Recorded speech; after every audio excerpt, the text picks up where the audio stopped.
Raconte-nous justement ce moment avec un entraîneur qui fait tant parler en France. Bah, ça a été un moment magique.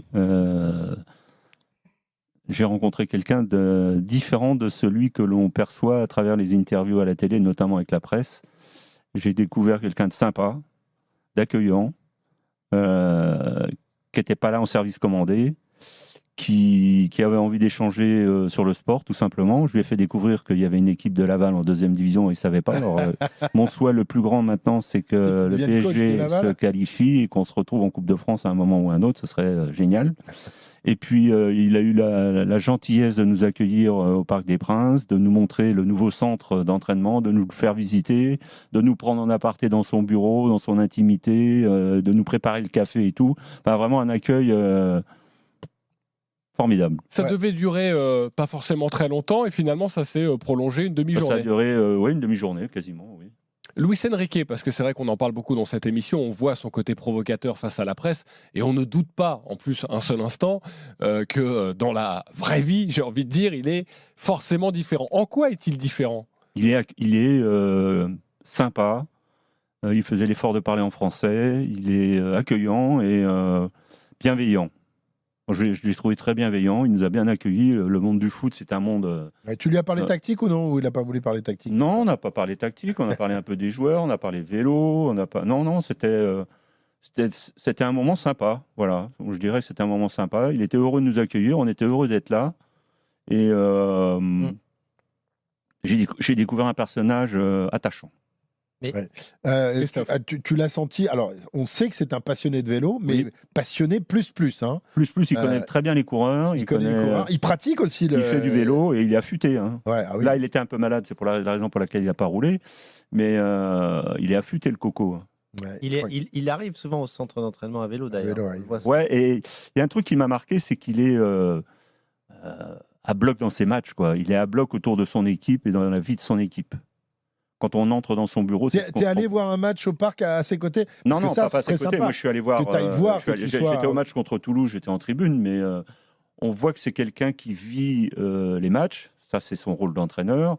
Mais c'est aussi quelqu'un qui vit H24 pour son équipe. Ça se sent. Tu t'es retrouvé des accointances avec lui dans votre façon de manager une équipe. Non, franchement, j'ai passé un bon moment et c'est quelqu'un que j'aurais plaisir à revoir. C'est fabuleux d'entendre Marc parler comme ça. Parce qu'en plus, on sait que Luis Enrique aime le vélo. Donc je pense qu'il devait aussi forcément être lui. Parce que tout Luis Enrique qu'il est, nous on le met là-haut parce que joueur de foot. Mais le niveau qu'il atteint dans son métier, c'est le même que toi, finalement. C'est manager d'une grande équipe. Tu as gagné des très grandes courses en tant que coureur et tu as fait gagner des courses à tes coureurs en tant que manager. Donc au final, il n'y a qu'au niveau le côté populaire du football qui fait. Et je pense que moi, ça me fait beaucoup rire sourire de devoir parler de lui parce que c'est génial en fait. Mais c'est un mec comme toi en fait. C'est le même. Vous êtes les mêmes, passionnés, impliqués à 200% dans votre quotidien, dans votre métier, dans votre sport, qui n'en est pas un parce que c'est une passion. Ouais. Et je pense qu'il a été aussi. Il avait des étoiles dans les yeux. Il a dû passer quelques coups de fil en Espagne à la famille en disant j'ai passé la journée avec Marc Madiot. C'est sûr. Mais ce qui est drôle, c'est que ce lien-là, on en a longtemps peu parlé. Il existe beaucoup de sportifs, de cyclistes passionnés de football, mais c'est le monde qui s'ignore. Alors que moi, pour avoir beaucoup de potes dans ce milieu, il y a beaucoup qui aiment le vélo. Et il y a un vrai lien, c'est le sport de très haut niveau, la passion. Est-ce que parfois, évidemment, j'ai regardé la vidéo, ça peut être parfois un peu superficiel parce qu'il y a du monde autour et tout ça. Est-ce que vous avez eu un moment d'échange entre managers, c'est-à-dire que vous devez faire des discours, toi tu dois faire des discours à tes coureurs, lui il a des causeries, t'en as aussi. Est-ce qu'à un moment donné, vous vous êtes donné des billes, des tips ? Pas des billes, mais on a comparé des moments et des événements. Moi, il y a un truc qui m'a... Il y a deux choses qui m'ont marqué. La première, c'est le banc de touche. Quand on est spectateur, qu'on est dans les tribunes, on a une vue assez large suivant où on est placé du terrain. Et en fait, quand on est assis sur le banc de touche, à un moment, on est assis tous les deux sur le banc de touche, le truc que je me suis rendu compte en premier, c'est mais il voit rien en fait. Je dis mais tu vois rien d'ici ? Il dit non, on voit rien. Et il a quelqu'un qui est avec un talkie-walkie un peu en tribune un peu plus haut, un peu plus haut, qui lui donne des informations. Et c'est la raison pour laquelle ils sont souvent sur la ligne ligne de touche. Et ça, c'est assez marquant. Et l'autre truc qui m'a amusé, c'est que... Comme toi en voiture. Comme nous en voiture, on croit qu'on voit, mais on voit rien. Bien sûr. Et en fait, au nouveau centre d'entraînement, il a un petit élévateur. Il monte sur cet élévateur, il se met à la hauteur qu'il veut. Il peut monter jusqu'à 5 mètres pour regarder ce qui se passe dans la disposition de ses joueurs sur le terrain et les interpeller. Il en profite pour tailler la haie. Ce qui m'a impressionné, il y avait 6 tondeuses qui tondaient en même temps, un demi-centimètre de pelouse sur le terrain. Et puis l'autre truc qui m'a marqué, c'est le vestiaire du centre d'entraînement.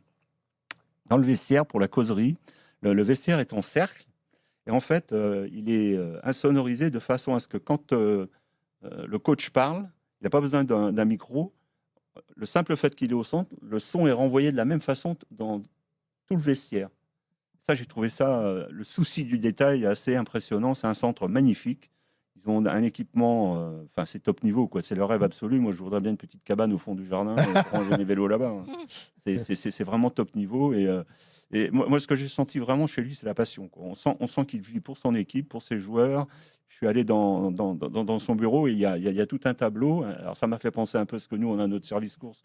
Et nous, c'est sur du papier, au mur, avec les courses, qui courent, qui participent à tel ou tel événement. Et lui, il a un truc magnétisé, des magnettes qu'on met sur le tableau avec tous ces matchs en préparation, tout son programme de compétition, les jours de relâche, etc. Et en fait, on s'aperçoit que quel que soit le sport, la pensée et la logique d'équipe, quel que soit le sport, ça se retrouve sur les murs d'un bureau. Tu l'as senti méticuleux ? Ouais, je l'ai senti impliqué, méticuleux sur ce qu'il fait, et surtout passionné par ce qu'il fait. Ça, c'est une évidence. Est-ce que vous avez parlé de la presse un peu ? Pas spécialement de la presse. On a parlé de quelques joueurs. Je lui ai demandé son avis sur quelques joueurs, bien évidemment. Il m'en a parlé. C'est assez.